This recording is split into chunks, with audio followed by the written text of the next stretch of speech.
오늘 또 굉장히 추워진 날씨인데 또 이른 아침에 현장에서 또 이렇게 온라인으로 함께 예배드리는 성도님들에게 또 주님께서 동행해 주시고 평안 주시기를 주님의 이름으로 축복합니다. 지난 시간에는 우리가 십계명의 말씀을 나누면서 하나님께서 우리에게 계명을 주신 이유는 그 계명을 통해서 우리를 지켜주시기 위한 것이다. 또 공동체를 지켜주시기 위한 것임을 우리가 나누었습니다. 오늘은 신명기 16장 앞부분을 읽었는데요. 유월절에 대한 말씀입니다. 하나님께서는 유월절을 기억하여 지키라 라고 이스라엘에게 명령하십니다. 그러니까 이스라엘에게 유월절은 어느 한 개인의 기억이 아닙니다. 또 모세만 기억해야 되는 것도 아니고 또 아론만 기억해야 되는 것도 아닙니다. 그러니까 그 당시 또 출애굽을 했던 세대만 기억해야 되는 것도 아닙니다. 우리가 지금도 3.1절을 기억하죠. 또 8.15 광복절을 기억하고 또 5.18 민주화 운동도 기억하고 또 6.25 전쟁도 우리가 기억하고 또 기념하는 것과 같습니다. 저는 지금까지 말씀드린 것 중에 하나도 직접 경험하지는 못했습니다. 5.18 민주화 운동 때는 2살인가 였습니다. 그러니까 전혀 몰랐을 때 그런 일이 일어났던 거죠. 제가 김제에 살았으니까, 전라도 광주였으니까 굉장히 가까운 거리에서 있었던 일인데, 그러니까 우리가 그래도 경험하지 못했더라도 해야 되는 이유는 그 과거의 역사가 주는 의미와 교훈을 잊지 말라는 거죠. 그리고 역사를 바르게 기억하는 데 있습니다. 그러니까 지금 이 유월절을 기억하라, 그러니까 유월절 제사를 드리라 라고 하는 이 하나님의 명령도 이 말씀을 듣는 이스라엘 공동체 안에도 실제로 유월절을 경험하지 않은 세대도 있습니다. 왜냐하면 지금 출애굽 세대를 지나서 광야의 끝에 왔거든요. 그러니까 광야 세대에서, 그러니까 그 이전 출애굽 세대는 많이 죽었을 가능성이 있습니다.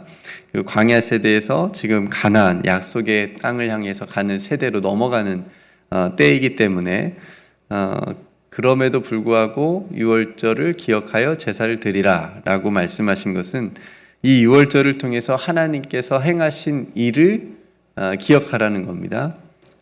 그것이 무엇인지를 바르게 깨닫고 또 하나님께서 말씀하신 것을 기억하고 지켜줘야 했습니다. 그래서 오늘 하나님께서 유월절 제사를 언제 드리라고 하냐면 출애굽을 했던 아비벌에 하나님께서 택하신 곳에서 무교병을 먹으면서 너희들이 드리라 라고 말씀하십니다. 아비벌 좀 어렵죠? 아비벌 발음도 잘 안 되는데 이게 그 유대력에 있어서 첫 번째 달이거든요. 그러니까 요즘 달력으로 얘기하면 3월 말에서 4월 초 정도 됩니다. 그러니까 그 달의 14일 저녁부터 유월절이 이제 시작이 되는 겁니다.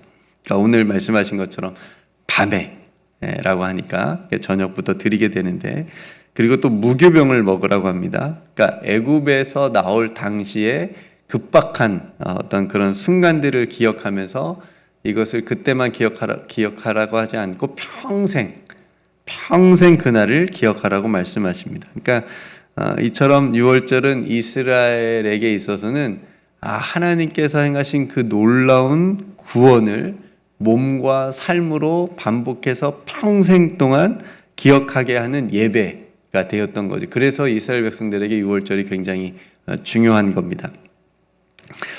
그러니까 이 출애굽 사건이라고 한 것은, 그래서 그 출애굽 사건 거의 끝에쯤에 애굽에서 나올 때 이 유월절이라고 하는 이 일은 오직 하나님의 은혜였기 때문에 이스라엘에게 굉장히 중요했습니다. 왜냐하면 이스라엘은 그 애굽을 스스로 빠져나올 수 없었기 때문에 그렇습니다. 그것을 기억하게 하는 것이 유월절 제사였다는 거죠. 그러니까 인간의 어떤 공로나 어떤 의지나 그 당시에 이스라엘의 어떤 노력에 의해서 유월절 사건 또 출애굽 사건이 일어난 것이 아니고 오직 하나님의 은혜로 시작된 구원의 사건이었다라고 하는 것을 기억하는 것이 가장 중요한 의미가 담겨져 있습니다. 유월절 하면 또 한 가지 빠질 수 없는 것이 어린 양의 피입니다. 어린 양의 피 기억나시죠? 문설주에 어린 양의 피가 발라져 있으면 심판이 임하지 않았습니다. 피가 없으면 심판이 임해서 죽음을 맞이하게 됐죠. 그러니까 유월절이라고 하는 이 한자 단어도 찾아보니까 넘을 유자에 건널 월입니다. 그러니까 넘어가는 절기라는 뜻입니다. 그러니까 영어로 얘기하면 우리가 아는 대로 패스오버입니다. 그러니까 넘어간다라는 뜻이죠. 그러니까 피가 있으면 넘어가고 어린 양의 피가 없으면 죽음이 임하는. 그러니까 이 유월절에서 우리가 어린 양의 피 하면 그 어린 양을 통해서 대속이 일어났고 또 구원의 표지, 구원을 받을 수 있는 구원을 말하는 표지라고 볼 수가 있는 거죠. 그러니까 어린 양 하면 우리가 딱 누가 떠올라야 되죠? 예수님이 딱 떠오르지 않습니까? 그러니까 우리가 아는 대로 신약에서 예수님은 어린 양으로 묘사됩니다. 사도 요한은 1장 29절에서 요한복음 예수님을 향해서 보라 세상 죄를 지고 가는 어린 양이로다 이렇게 얘기를 합니다. 바울도 고린도전서 5장 7절에 그리스도께서 우리를 위하여 유월절 양으로 희생되셨다 라고 이렇게 신학적인 해석을 하는 겁니다. 그러니까 구약의 유월절 그 사건을 예수님을 통해서 신약에서는 나타내졌다, 보여졌다. 왜냐하면 앞에서 말씀드린 것처럼 그 유월절 사건은 오직 하나님의 은혜로 이스라엘 백성들이 구원을 얻은 것처럼 신약에 와서는 예수 그리스도를 통해서 오직 우리가 구원을 받을 수 있었다라고 하는 것을 말하고 싶었던 거죠. 그래서 신약은 유월절을 예수님 안에서 성취된 구원의 사건으로 보기 때문에 오늘 이스라엘이 평생 기억하고 지켜야 되는 그 유월절을 보면서 우리도 마찬가지로 우리는 뭐 유월절을 지키는 게 아니니까요. 그러니까 우리는 예수 그리스도 안에서 하나님께서 행하신 구원을 우리가 볼 수가 있는 거죠. 그리고 기억해야 되는 거죠. 우리가 한 달에 한 번씩 매월 첫 번째 주일에 성찬식을 갖는 것처럼 이것도 기억하고 기념하는 거잖아요. 예수님께서 우리를 위해서 대속하신 그 은혜를 우리가 기억하고 기념하는 것입니다. 그러니까 이걸 통해서 우리가 기억하는 것은 그 구원에 있어서 우리가 받은 구원에 있어서 우리의 공로나 노력이 없다는 겁니다. 오직 은혜라는 거죠. 오직 예수 그리스도의 십자가의 은혜밖에 없다는 겁니다. 그러니까 그 은혜에 참된 자유를 주신 건데, 그러니까 계명이라고 하는 것이 우리의 자유를 억압하려는 것이 아니라고 말씀드렸습니다. 우리의 자유를 누리게 하는 오히려 튼튼한 울타리와 같은 것이 계명이다라고 말씀드린 것처럼 이스라엘에게 있어서 유월절이라고 하는 것도 더 이상 애굽의 종이나 다른 무엇의 종으로 살아가지 말라는 의미가 또 담겨져 있는 겁니다. 너희가 유월절을 한번 잘 생각해 봐라. 너희가 애굽의 종이었었는데 그 종의 자리에서 내가 너희를 나의 백성의 자리로 옮긴 거다 라고 하는 것을 기억하게 하고, 그래서 이스라엘 백성들로 하여금 지금 자신들의 신분이 이 애굽 제국의 종이 아니라 하나님 나라의 백성으로 너희가 지금 살아가고 있는 거다라고 말씀하고 있는 거죠. 그래서 이 유월절을 기억하여 제사를 드리는 가장 중요한 것은 뭐냐면 더 이상 하나님의 백성, 그 애굽의 종으로 살지 말고 하나님의 백성으로 살아. 그렇게 되었으니 너희가 그렇게 살아가라 라고 하는 것이 그 뜻 안에 담겨져 있습니다. 그래서 여러분, 구원이라고 하는 것은 어떤 장소의 이동이 아닙니다. 그러니까 애굽에서 나왔다고 해서 나왔는데 또 다른 무엇의 종으로 살아간다면 똑같은 거예요. 그건 그냥 장소만 이동한 거예요. 그러니까 우리가 구원받았다라고 하는 것은 뭐냐면 우리의 정체성이 완전히 변화된 거예요. 그러니까 새로운 피조물이 됐다라고 얘기하잖아요. 그러니까 우리가 예수 그리스도 안에서 새롭게 됐고 예수 그리스도 안에서 우리가 구원받았다라고 하는 것은 이제 우리가 죄의 종이 아니라 죄의 노예가 아니라 의의 종으로서 하나님의 자녀가 됐다라고 하는 정체성이 완전히 바뀐 거예요. 이게 우리가 구원을 받았다라고 하는 의미입니다. 그러니까 교회만 다닌다고 구원을 받는 것이 아니고 내가 예수님의 은혜로 구원을 받아서 하나님의 자녀가 됐다라고 하는 것이 정체성의 변화, 이것이 이제 구원의 은총인 겁니다. 그러니까 우리도 예수님의 십자가의 은혜로 그렇게 하나님의 자녀가 되었다라고 하는 것이 우리가 이스라엘 백성들이 유월절을 기억하여 지키는 것과 동일한 의미가 있는 거죠. 이것이 오늘날 우리가 지켜야 될 유월절의 정신이라고 하는 것입니다. 그러니까 여러분들이 우리 모두가 예수님의 십자가의 은혜로 구원받았다라고 하는 것을 날마다 기억하고 또 언제까지요? 평생 기억하기를 주님의 이름으로 축복합니다. 그러니까 우리가 어떻게 기억할 수 있을까요? 무엇으로 기억할 수 있을까요? 우리가 막 유월절 제사 드리는 것처럼 소 잡고 양 잡고 막 그래야 되나요? 그럴 수 없잖아요.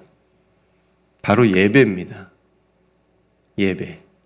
그러니까 예배당에 오는 순간부터, 예배당 문을 열고 들어오는 순간부터, 최영은 집사님 한국에서 돌아오셨는데 예배당에 앉은 그 순간부터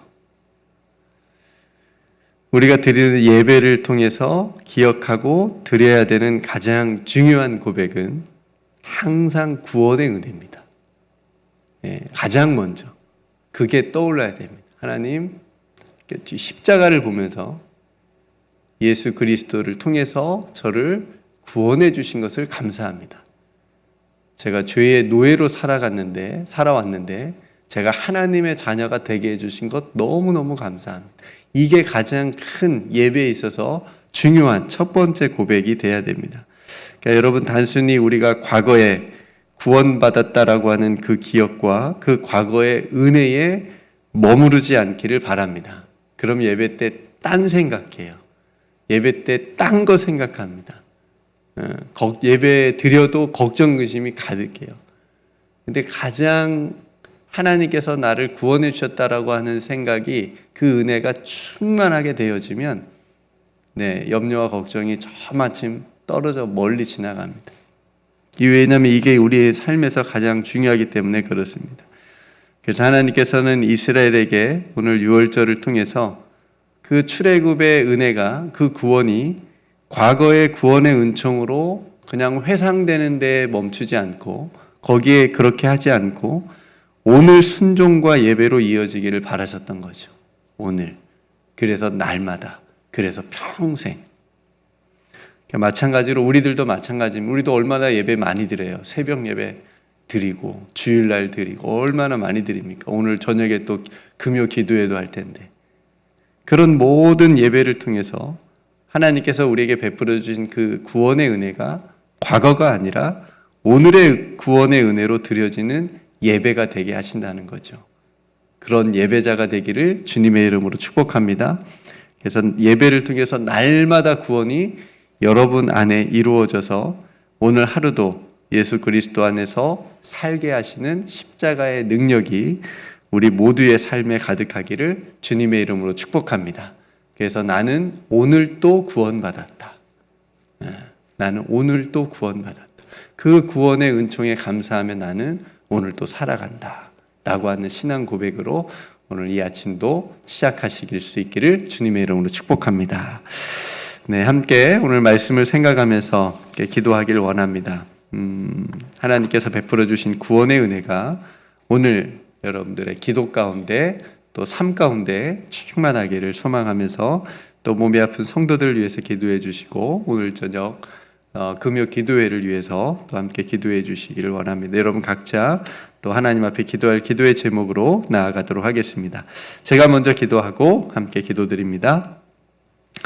하나님 아버지, 오늘 유월절을 기억하여 지키라 라고 하는 말씀을 통해 이스라엘이 출애굽의 그 구원의 은총을 기억하듯 우리들도 우리를 죄와 죽음에서 건져주신 예수 그리스도의 십자가의 은혜를 기억하게 하옵소서.